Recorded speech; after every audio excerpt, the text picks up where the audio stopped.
Hey, it's me. Welcome back to Max's Models. Well, today the wife and I finally got over to the local Ollies, and we went to look see what models they had. I walked right past them, observant me. So, anywho, they did have a reasonable selection for what the place is. There were mostly cars, although they did have the big AMT 148 scale snark, and they had a bunch of them too. And they were only going for $24.99, which is probably about half what you pay in a lot of places for them. This is, of course, a repop of the old Lindbergh kit, and I've got one on display in the house. It's actually a very good kit. Comes with an engine and tractor and short rail launcher. It's actually probably one of my favorite Lindbergh kits. They also had a bunch of cars, including the Mach 5. Most of the cars are going for $12.99. They had a whole bunch of the 132nd scale Black Beauties. I believe Polar Lights puts them out there, just repops of the old Aurora kit. And they were known for being fairly low fidelity, but when they came out in the 60s, about all you had, if you wanted to make the Black Beauty.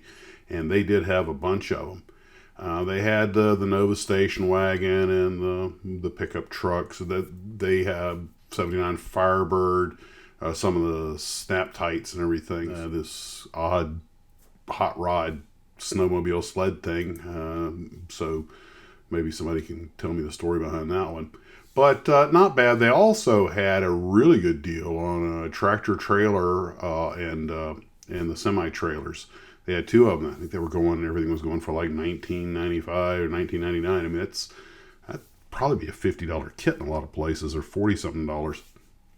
So the prices were great.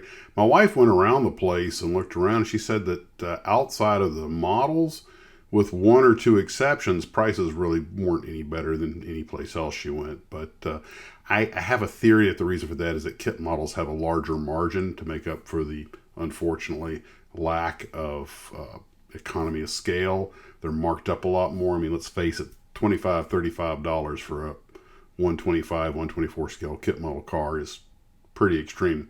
It's a couple of bucks to get them out the door. And that leaves a lot of room, since they always buys in bulk, that leaves a lot of room to bring the price down. And so since there's a lot of wiggle room on that, that's probably why they can knock the models down a lot more than they do a lot of the other stuff that probably has much thinner margins. And there was the occasional one-off kit I saw that was, a repop of a vintage kit, but for the most part, they had a lot of the same thing over and over again, which isn't a bad thing, but was what it was. They had some pretty cool toys there also, including this.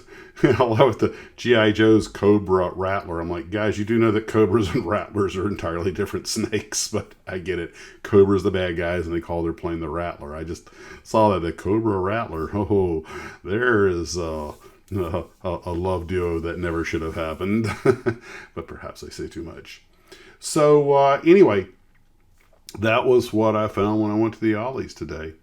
I have very little time to put this together. I'm extremely busy because I got the official email today that they released me back into the wild. So I had to cobble a schedule together out of what was left in the open time pots and stuff. So January looks like I'm going to be working a bunch of weekends. So we'll see about the live streams. Might not be too many of them, or maybe we'll do them in the middle of the week. The rest of this month, we'll see. It's going to be touch and go. But that's where we're at for that. So, guys, fun trip over to Ollie's. A lot of cool stuff. One thing that did irk me, though, was I noticed a lot of people were putting stuff, they pick stuff up and they go around, they just put it down anywhere in the store. So the models had like clothing and jam and everything else just stuck there. So I couldn't help myself. This isn't like at the Hobby Lobby. There were no SKU numbered shelves or anything. These things were just kind of stacked up there. So I just couldn't resist tidying things up. And I did it, and I walked away for a minute, came back, and people put more stuff there. I'm like, come on, people, give me a break. But anyway, that's the worst thing that happens in your day. You're doing pretty good, aren't you? Okay, guys, take care of yourselves, and as always, model on.